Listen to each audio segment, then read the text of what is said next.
Good morning, everyone. I am Aditya Kumar, an 18 years old BCA student at Magadh Professional Institute, Patna, and I am here to present you the scientific management theory. The scientific management theory was built up and given by Frederick Winslow Taylor, who is also known as F.W. Taylor. In 1856, he was born in America and died in 1915. He was an American mechanical engineer, and he is also known as father of scientific management. He given the scientific management theory in early 90s when the second Indian industrial evolution was on its peak. His goal was to give you the one best way for every job. It means you are doing any job, you have to know the one best way to do your work very in less time and effectively. His focus was to give the maximum efficiency on any organization. It means in low output you have to get the higher and profitable output. He given 4 principles to us. His first principle is science, not rule of thumb. It means don't just do things the way they've always been done. First, study jobs, measure it, and figure out the single best and fastest way to do it. And everyone must follow the same method. Second one is harmony, not discard. It means change your attitude. Bosses and workers stop acting like enemies and they must undergo a mental revolution. Then they realize they only win if they work together and organizations get more profit. The third one is cooperation, not individualism. It means not just look out for yourself, share the load. Management team will handle all the planning, organizing, and everything.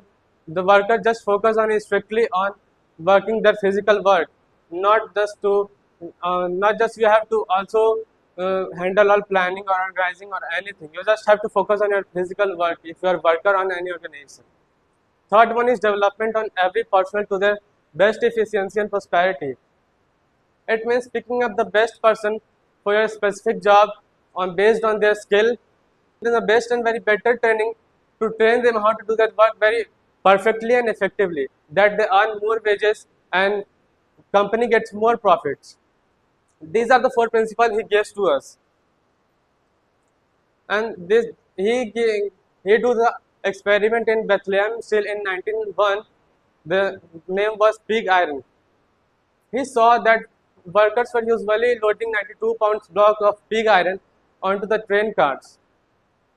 And he, through the time and motion studies, he calculated that and every physical fit man can load up to 47.5 tons per day.